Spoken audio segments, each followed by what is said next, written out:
Beautiful is your rising in the horizon of heaven, living sun. You who were first at the beginning of things. You shine in the horizon of the east. You fill every land with your beauty. You are beautiful and great and shining. The words of an ancient Egyptian pharaoh giving thanks for the sun, written more than 2,000 years ago.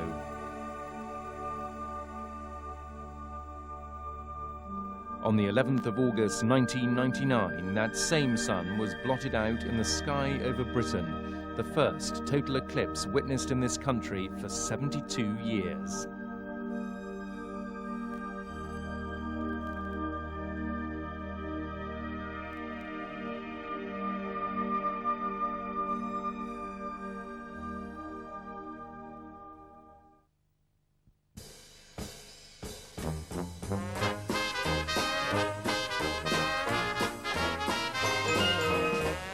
Eclipse mania is nothing new. People have been queuing up across the ages to book their ringside seats for the greatest show on Earth. And throughout this century, news cameras have captured the moment.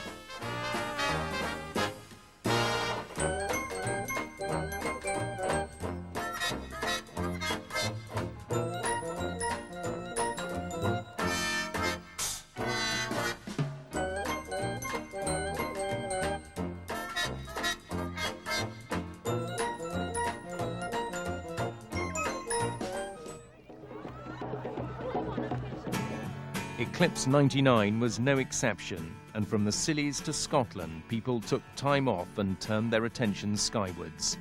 Thousands of people converged on Cornwall for the best view of the last total eclipse of the 20th century.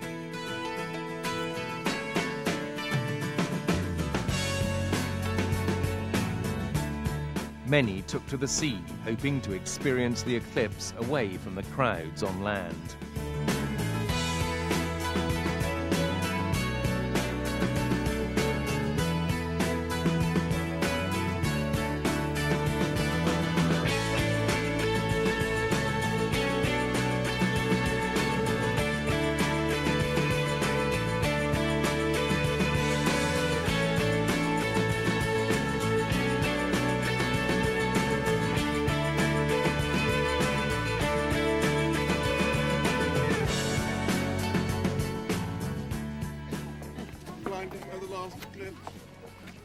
Please give generous. And as people flocked to their different vantage points, thick cloud covered most of the southwest, where the eclipse was to be total. I think it's going to be very cloudy when the thing starts, so that won't exactly encourage the people here. Maybe it won't, maybe the sun is poking out a bit now. I suspect it's going to be cloudy, according to the forecast, but then the thing with Cornwall is it's weather, so it fluctuates desperately all day long, so if we're lucky, it'll be nice. What usually happens in the evenings when the sun goes down is a lot of the cloud tends to disappear anyway then. I wonder if it'll do the same during the eclipse period. We might lose some of the cloud and we might see a bit of it. I don't rate the chances at all, really. It looks very thick cloud and, well, it's worth coming here anyway because it's such a beautiful place. People have been drawn together by the mystical power of eclipses for centuries. Most ancient cultures have at some time or other featured the sun and the moon as an important part of their religion. To the holy place of Kurukshetra, Hindus from all over India made the pilgrimage their religion enjoins on the day of the sun's eclipse. They believe that to undertake one such journey before they die earns them forgiveness of sins. All came prepared to sleep in the open on the night before the eclipse.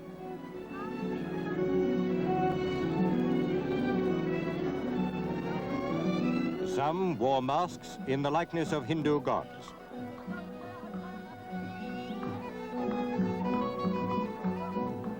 At prayer, covered in white ash, were several of the mendicant holy men, the sadhus. Thousands of people gathered on the banks of the sacred bathing places, the Sanihit and Brahmshah tanks. It was said that most of the 600,000 there would have immersed themselves during the 2.5 hours between the first appearance of the shadow of the sun and its complete passing over.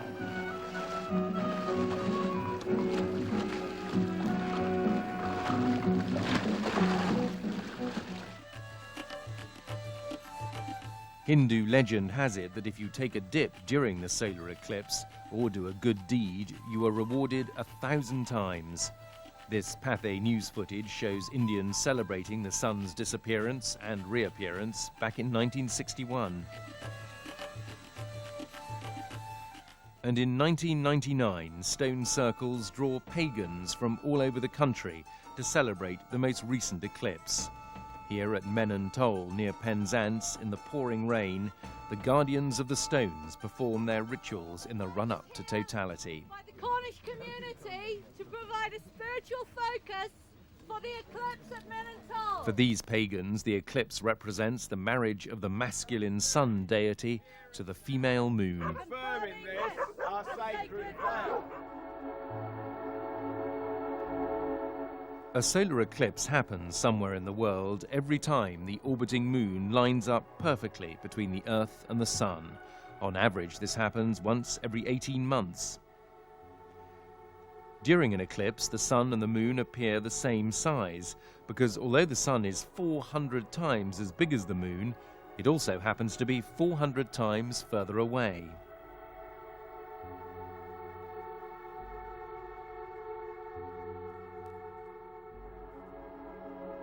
The shadow cast during a total eclipse is known as the zone of totality, and as the world spins, so the shadow travels over the Earth's surface. For hundreds of kilometers either side, the moon only partially obscures the sun. In 1999, the full shadow passed over the tip of Devon and Cornwall. The rest of the country saw a partial eclipse with up to 95% of the sun's surface covered across the south of England.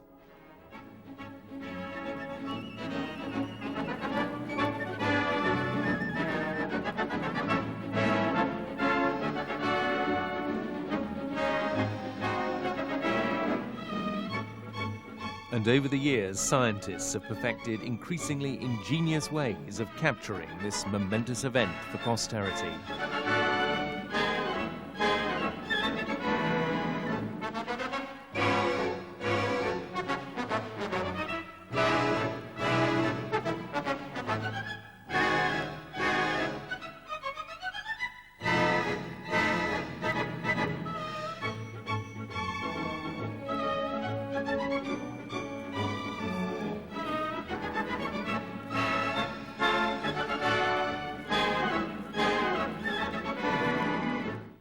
Well, it is a solar projector rather than a telescope, which means it doesn't have an eyepiece, which would obviously, to use that would be dangerous and would damage your eyesight.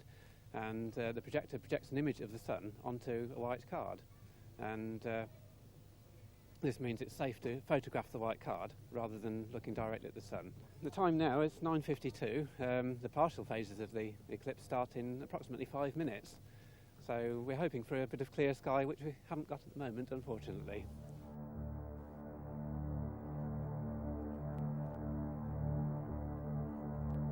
And because of the cloud, the only view as the moon begins its journey across the sun is from a camera on board an RAF Hercules, flying nearly 30,000 feet above the Earth.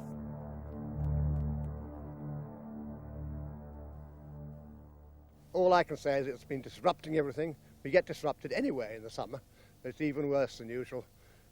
Went up to North Devon the day before yesterday, and I was bombarded by caravans coming the other direction. I think it's just something you want to experience, you know. Someone was saying the other day that it's like the only time we get to experience what it's like to be part of the solar system. Bakers never, and the butchers never had a better time in all their lives, but they say it won't make any difference, it'll even itself out in the next a month or so.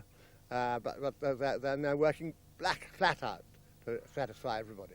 It's coming from over Padstow, and it's going to come very fast, and then it will be plunged into pitch blackness. I think some of the poor old Cornishmen thought they were going to make $1 million, and unfortunately people got frightened about coming down here because of the crowds and haven't booked properly in the guest houses and things. So you can imagine that they're a bit miffed about the whole thing. Although mentally you're prepared for it and you read all the newspapers and you watch TV and you know it's an eclipse, I think on a physical level it's going to be quite a shock to the system because your body is suddenly going to be presented with a situation it's never been presented with. And, you know, there's always a slight unease exactly, you know, how you're going to feel at that point.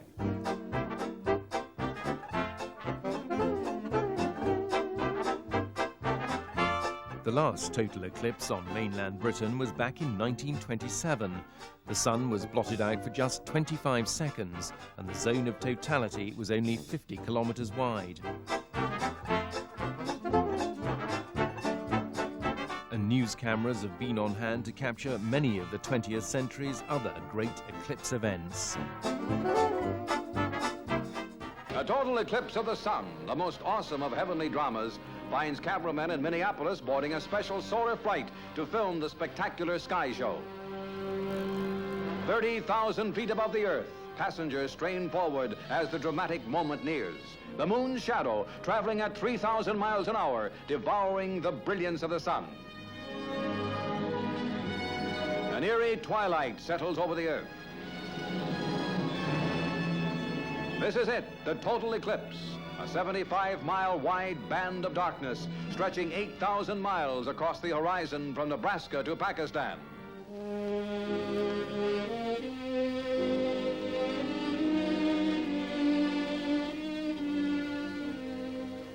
Every instrument at the command of science was employed to record the total eclipse of the sun. Mammoth cameras focused on the sky, while an army of astronomers stood by waiting. But they were only a portion of the countless millions who gazed skyward, including the President himself.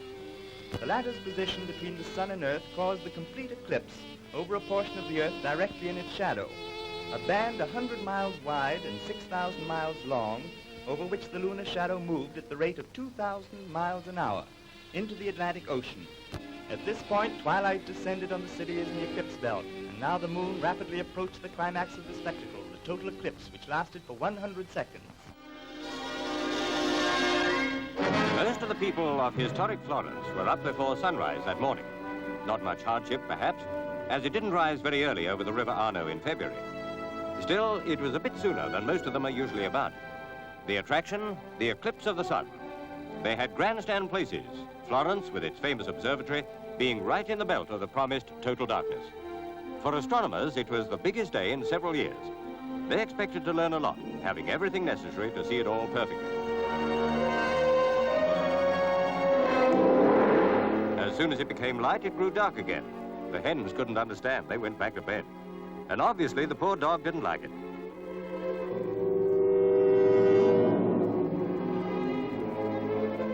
As the sky was clear, the people of Florence had a splendid view.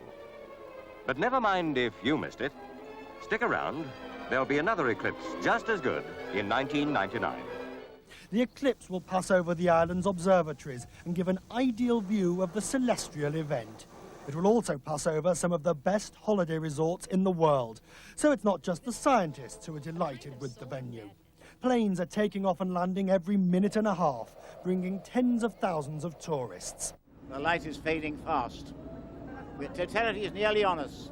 In a moment you see the moon shadow rushing across the sea.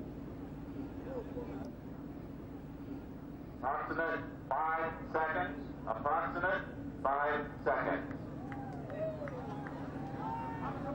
The sunlight coming through a valley on the moon's rim, the diamond ring.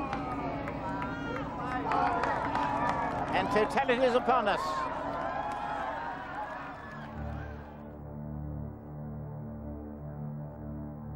But as the Hercules continues to capture the build-up to the 1999 eclipse, some seem determined to take a rather dim view. Well, I'm playing golf from 9:42, and about an hour and a half after that we shall have the eclipse. What's going to happen, I've got no idea. We've got some glasses in case we have to use them, but we're basically playing golf.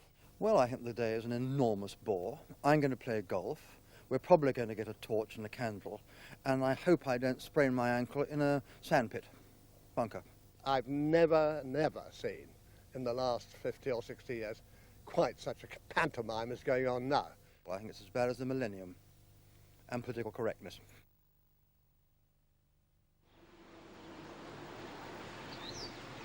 So what is it like to experience a total solar eclipse of the sun? Dr. Francisco Diego from University College London has witnessed 11 of them. To witness a total solar eclipse, it's a unique experience in your life. The day of the total solar eclipse starts the same as any other day, but you will be waiting for the event, looking at the sun, and exactly at the time predicted, the moon will meet the sun, will start covering it. For some time, you will not notice anything happening around you. The landscape's still the same, there is no darkness, but more than half an hour later, you will look and more than half of the sun has been covered. Then you notice changes. The sun is not hot enough anymore, and the landscape loses its colors. The landscape takes a kind of silvery appearance. Something is really happening. Towards the west, the dark shadow of the moon is rushing towards you at twice the speed of the sun, or even faster. Look at the sun again. A very thin crescent is left. From now on, things happen very quickly. The darkness is increasing minute by minute. The sky goes very blue, very dark, and you can see planets appearing near the sun. Then you see the shadow of the moon almost on top of you. Look at the sun again. The photosphere is nearly gone, and then you can remove your filters, and you will see the diamond ring. The last bit of the photosphere disappears, and then in front of you, the beautiful corona. At the same time, you are inside the shadow of the moon, and you can see the twilight all around you in all directions. You can look at it with the naked eye like this, or even with binoculars. What you see, you will never forget.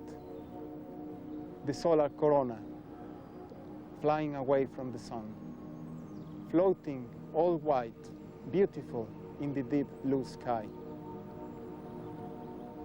A bit later, the chromosphere will appear, possibly some prominences, and then the photosphere will produce the first bit of light, the second diamond ring. At that point, it becomes too bright, and you have to observe with your safety filters again. Far in the horizon, in the east, the shadow of the moon will be flying away from you, and you will be left with a very special sensation. You have seen a total solar eclipse. 3 paraboloidal reflectors, dishes for short, one of them movable, the other 2 fixed, are a striking feature of the Science Research Council radio telescope at Cambridge. A total solar eclipse has always been an exciting time for scientists and astronomers. The event provides important information on how our nearest star is evolving. The telescope is receiving signals from deep space, from astral bodies infinitely more distant than so far recorded. Nowhere does the term astronomical distance mean so much as in this observatory, where they've had signals from more than 8,000 million light years from the Earth. A flying observatory races the moon's shadow, with 30 scientists and astronaut Scott Carpenter studying the eclipse of the sun. Streaking along over Canada, the men and women perform 20 experiments in the 2 minutes and 22 seconds they are in the total eclipse. Another part of this massive and highly ambitious probing into the secrets of an eclipse is conducted in the joint U.S.-Canadian station at Churchill, Manitoba. Highly sensitive equipment includes antennas to pick up disturbances along the path of darkness. Rockets record data gathered far above the shrouding of the Earth's atmosphere. From this unprecedented research, meteorologists hope to obtain significant new clues about the sun, perhaps improved methods for predicting solar flares with their radiation danger to astronauts. They might even learn something of the solar effects on triggering weather on Earth. It's the last total eclipse until 1970, and scientists are making the most of it.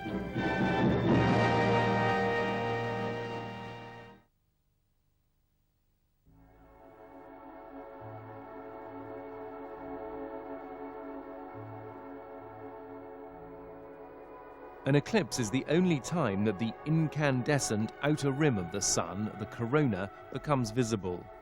Bright red flares of hydrogen gas, known as prominences, can be seen shooting away from the surface.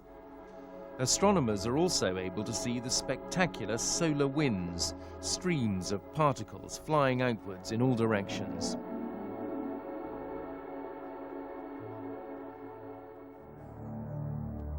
Back on Earth, as 11 minutes past 11 approaches, so offices, shops and factories empty across the country, and people pour out onto the streets to gaze upwards as the magical spectacle reaches its climax. It's got really freezing cold, and I actually didn't realise it was going to get this cold. It actually seems to be coming in surges. It's not like I thought it would be like a really gradual thing, but it's actually coming in surges. That is absolutely incredible. You could just see the sun through there. That's amazing. There's a little gap in the clouds, almost as if there was something supernatural about that. And the crowd just went wild. That was absolutely amazing. And there's flashes, there's all around, there's photographs going off. Look at this is incredible. That is absolutely amazing. It's getting very, very dark. It feels like as if there was probably about 15 minutes to go now until nightfall. While cloud obscures the view from the ground, at 11 minutes past 11 exactly, the Hercules captures the spectacular moment of totality. The corona appears, and two huge prominences are clearly visible.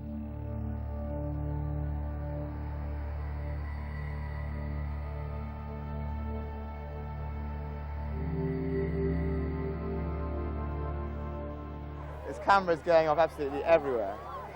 That is incredible. Woo! That's absolutely bizarre. I never thought it'd be anything like this. You can actually see the town suddenly lit up in the daytime because all the lights have come on as it got dark. That's really weird.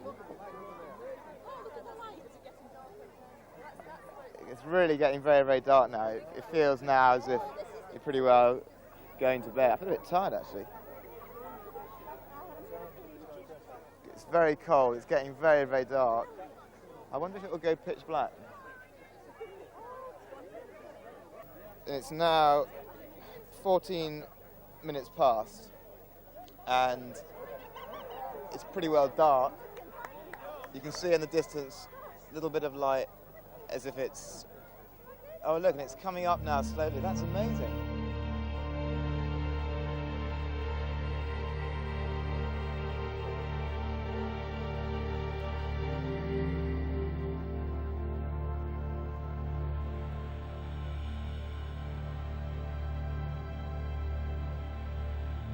And 2 minutes, 6 seconds later, this, the first glimpse of the sun emerging from behind the moon, and a classic diamond ring.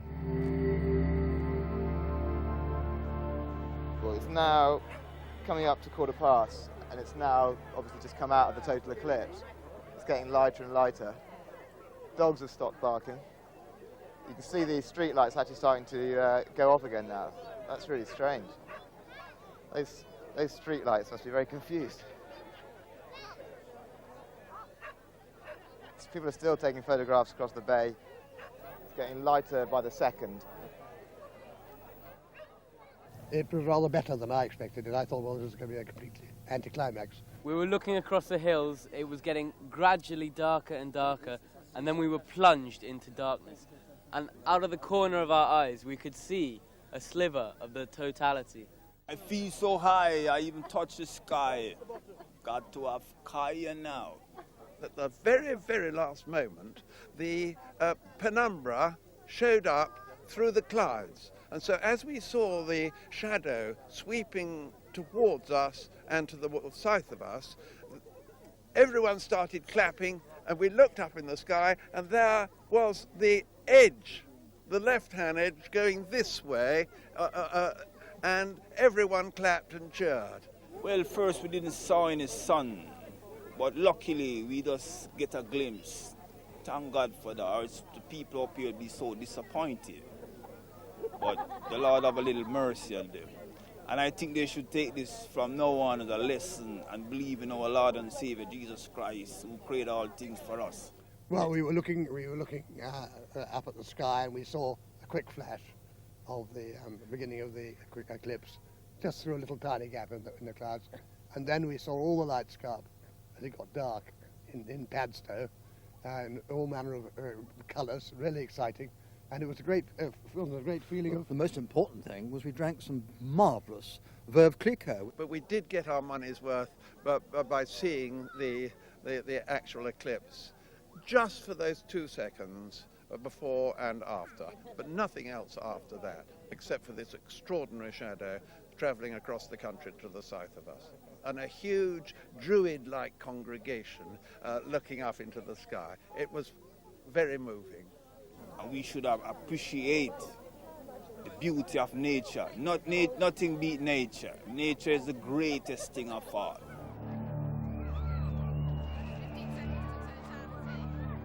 This is how thousands saw the eclipse in the south of Cornwall at St Michael's Mount.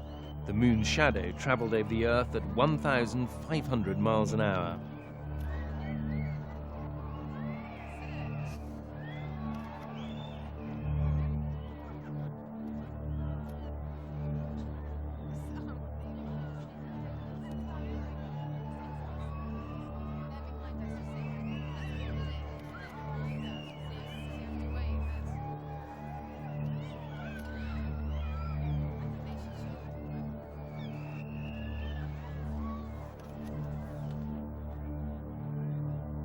And despite the weather, nature's greatest spectacle didn't disappoint elsewhere either. I found it very spectacular, very impressive. I'm glad we came here. And I think it was special because it was right out on the edge of Britain. On us. On us. They're on us.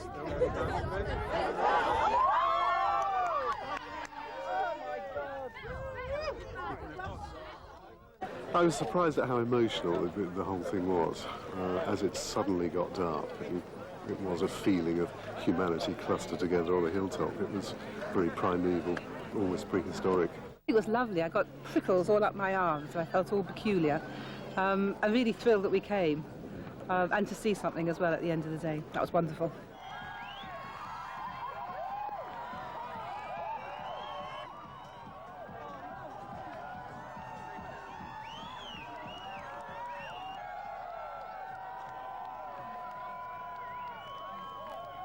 One in a lifetime experience, definitely. It was quite nerve-wracking as well, you know, like getting quite nervous. Then there was that little glimpse of hope and it came out the clouds and we saw it. It was brilliant, definitely. It's well worthwhile coming to see it. It's very dramatic, and even if the weather wasn't fine and we didn't see the sun, it didn't matter. Oh, it's just amazing. My stomach turned over, you know. It's the thought of, that's it. Life come to an end. And the suddenness of the dark coming, you know, just and then all the colours round, just fantastic, I think, you know, and yeah, I can't describe it.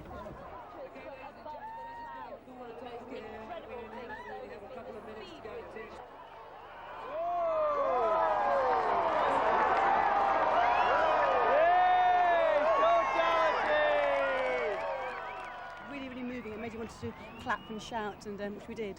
It was wonderful. Even Ella was affected by it.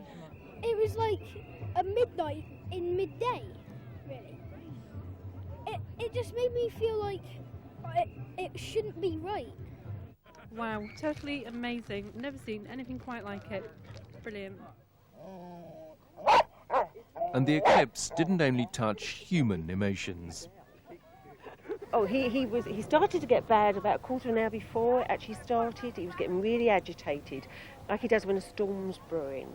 And, you know, he just wouldn't stop barking, and he was looking at us constantly. One realised what Shakespeare meant when he said, "The crow makes winged the rooky wood. Good things of day begin to droop and drowse." In fact, while we were playing on the 10th tee, a lot of rooks went to bed. They were rooks, not crows, but there we are. And then as it got darker and darker, he was just sort of really agitated. And then afterwards, it seemed as if he calmed down. As soon as it had finished and it started to become light again, he was fine. The sheep are all acting a little bit... That's really bizarre. They're almost acting... I used to work on a farm, actually, and in the mornings you can see them getting quite excited. And they went dead still for about, probably about 45 seconds then. And they all went to one corner of the field. And now they're all looking around them as if they've just had a night's sleep. It must have been the quickest night's sleep they ever had in their lives. Well, we've got 2 dogs and the other one was perfectly okay, but he really reacted to it.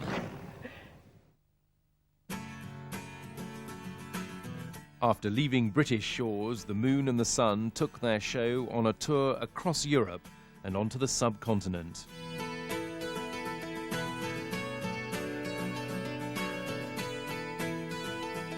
By the time it reached France, the skies were clear.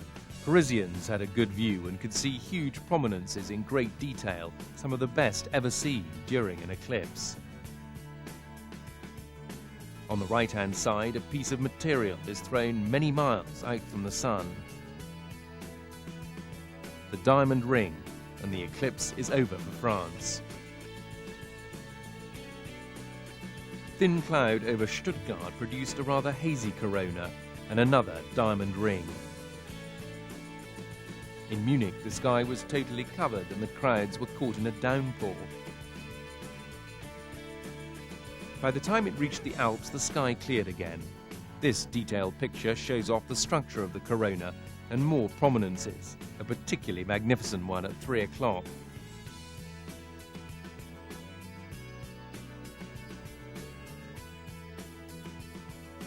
The shadow moved at its slowest over Romania, and for the first time it was possible to see other planets. Here Venus can be seen, and the longest totality of 2 minutes 33 seconds.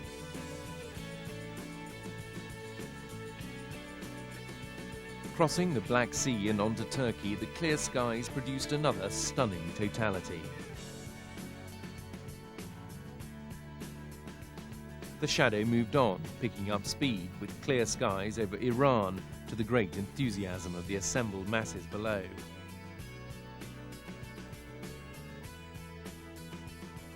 By the time the shadow reached Pakistan, the sun was so low that totality lasted little more than a minute. The last bit of Earth to see the last eclipse of the millennium was India. The sun and moon then went their separate ways. The next total solar eclipse will take place across Central Africa in 2001. Here in Britain, you'll have to wait until 2090 before getting another glimpse of heaven.